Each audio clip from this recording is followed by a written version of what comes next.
Welcome to Empire Stories. For over a century, the magical act of capturing light and freezing time belonged to just one single global empire. Kodak operated at a scale that dictated how the world recorded its history. From these massive facilities, they controlled the technical infrastructure of human memory. Consumers bought their film for every birthday, vacation, and wedding. The yellow and red branding was a permanent fixture on nearly every main street in America.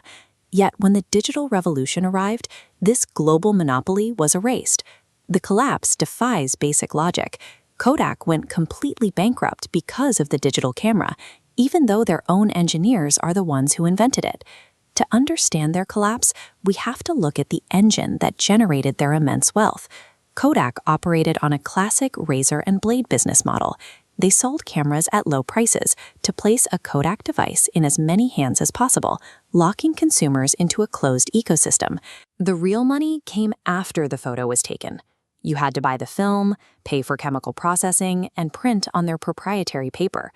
This chart compares their revenue streams. The margins on camera hardware were practically flat, but the profit margins on film and chemicals were immense. That was their cash cow. Kodak built a perfectly optimized, film-dependent loop. It generated billions, but it also made them entirely dependent on a physical medium that was about to disappear. The irony of Kodak's death begins in 1975, deep inside their own research and development labs in Rochester, New York. A young engineer named Steve Sasson wired together a crude 8-pound device. He successfully built the world's first digital camera. It captured an image through electronic sensors and stored the data on a cassette tape. It required zero film. The engineers saw a brilliant technological breakthrough. The executive team saw an immediate financial threat. Kodak secured a 2-decade head start on the digital future. Their laboratory held the blueprints for a shift that would eventually reset the entire industry. The decision on what to do with this digital prototype moved from the R&D laboratory to the executive boardroom. Management feared one specific outcome: market cannibalization. This flowchart illustrates their dilemma. Customers using the digital camera completely bypassed the traditional loop of buying film, developing, and printing. To protect their cash cow, executives suppressed the new technology, burying the prototype to keep the film loop running. Rather than preparing their business for an inevitable transition, they spent years pretending digital photography was a passing fad. Corporate strategy can protect profits for a few years.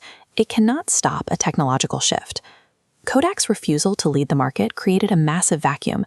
External competitors gladly stepped in to fill it. Agile tech companies, unburdened by legacy film businesses, rushed to commercialize digital photography. Brands like Sony and Canon flooded the consumer space. Here is the resulting market shift. As memory cards became cheaper and sensor quality improved, traditional film sales plummeted, while digital camera adoption soared. Kodak eventually panicked. They attempted a rapid pivot to digital devices, but they were already a decade behind the competition. The result was tens of thousands of layoffs, corporate decline, and a complete collapse. In 2012, the company filed for bankruptcy.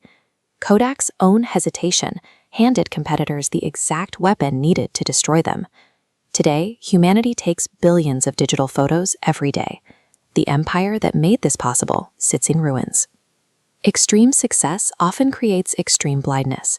Companies and individuals must be willing to continually innovate, even when that innovation threatens their current position. If a dominant player refuses to disrupt their own business model, the free market will eventually do it for them. Did Kodak fail because they lacked technological vision? Or did they fail because they were paralyzed by the fear of change?